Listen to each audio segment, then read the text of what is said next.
Thank you, Luan, and I'm delighted to have the opportunity to visit Georgia in what is a very special year when the people of Georgia are celebrating 25 years of independence. And of course, Azerbaijan and Armenia are also celebrating 25 years of independent statehood this year. We should never forget that 1991 was not the first time that the countries in the South Caucasus gained their freedom. And Luan has already mentioned the war drops, and it's particularly fitting that this event is taking place just a few meters away. There you are, I'm sounding very European today. I said a few meters away from Wardrop Square, a square which is dedicated to the memory of Britain's first commissioner to the Trans-Caucasus, Sir Oliver Wardrop. And he did so much to campaign in support of Georgia, Armenia, and Azerbaijan's independence. And it's fitting that I pay tribute to our host for this event, Speaker David Usupashvili, for his kind support, because it was his support and the Parliament's support that allowed this square to be renamed to honour Sir Oliver and his memory in this way. Unlike that first short-lived period of independence in the early 20th century, the last 25 years have seen all three countries build sovereignty and revive unique cultural identities. It's been a period of remarkable change and development across the region. Georgia has developed into an open and ever more democratic state, drawing closer to the European Union and to NATO. Azerbaijan has chosen an independent path and has carved out a role as a vital economic partner.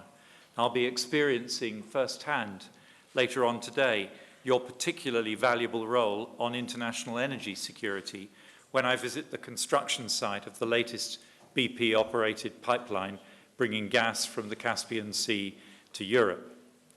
And Armenia has developed a unique role as a bridge builder between regions, as a member of the Collective Security Treaty Organization and Eurasian Economic Union, which also enjoys strong partnerships with the EU and NATO.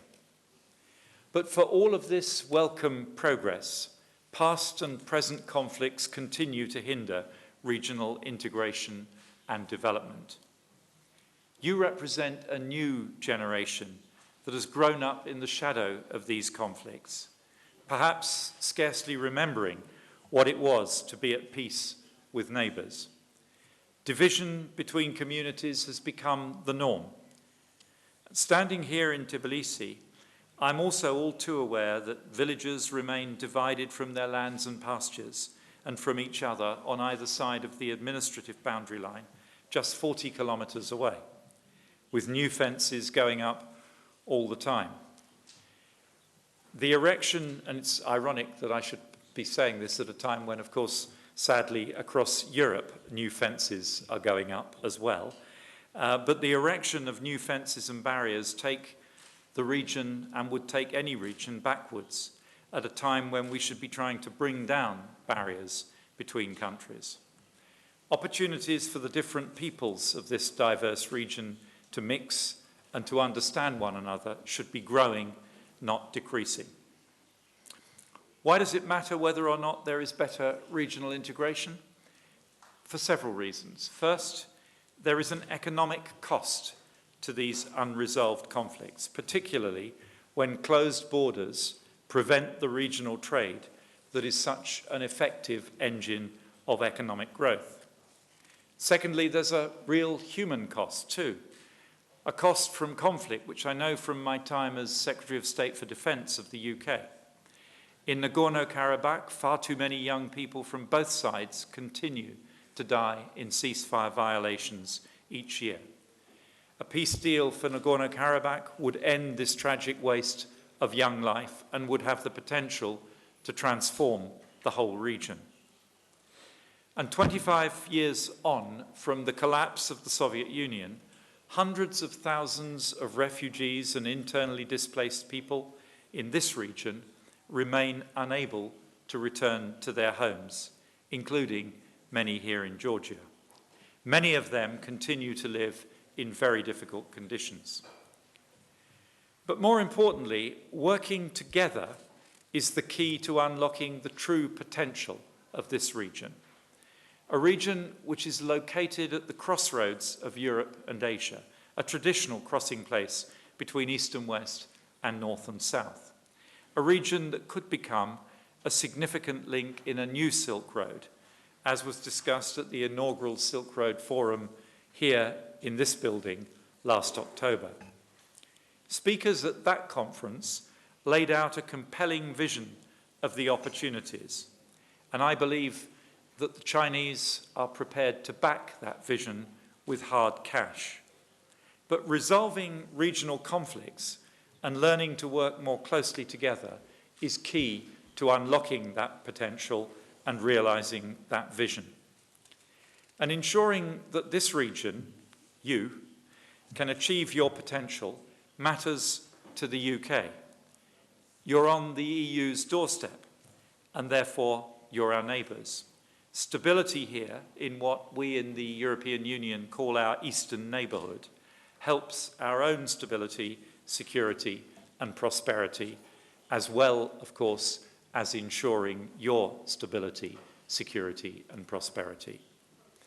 It's therefore a core part of my vision as Foreign Secretary that the UK should support good governance and conflict prevention work across the globe.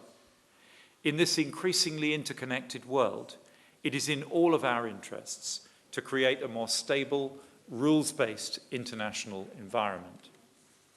That's why I'm so pleased to provide UK support for this event, which is one of many initiatives developed in partnership with the UK Conflict Stability and Security Fund. Across the Caucasus region, the UK provides advice and funding to a range of projects that focus on conflict resolution and improving the capabilities of governments and societies to respond to crises and challenges. Here in Georgia, we've recently helped to complete the delivery of a crisis management centre. This facility will improve the capability of the government to respond effectively to any crises and to ensure the wider population are kept fully informed of developments. On conflict resolution, the UK has provided long-standing support to dialogue processes between conflict-afflicted societies. These provide an opportunity to rebuild trust and develop new reconciliation initiatives.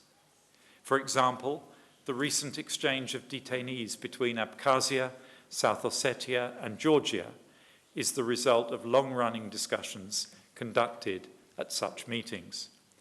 And on the Karabakh issue, we continue to support discussions involving Armenian, Azerbaijani and international experts on key issues that would need to be resolved for a peaceful resolution of the ongoing conflict. It's conferences like this one that provide a good opportunity for the future leaders of this region to have the chance to meet here and learn together. Bringing the next generation of political leaders from different communities across the region together can only help to increase dialogue and understanding, both vital precursors for achieving lasting stability and security in this region. So I hope that this event will help you to see past the stereotypes and to get to know one another as individuals. Individuals whose hopes and dreams for the future are, I suspect, when you get to talk about it and discuss it, remarkably similar wherever you come from. I encourage you to seize this opportunity to learn about each other and to take back what you have learned to your own societies. Promote the ideal of cooperation and dialogue across the region, building on the friendships that you make during this programme, and have the courage together to build a better future for the next generation across the whole of this region. Thank you.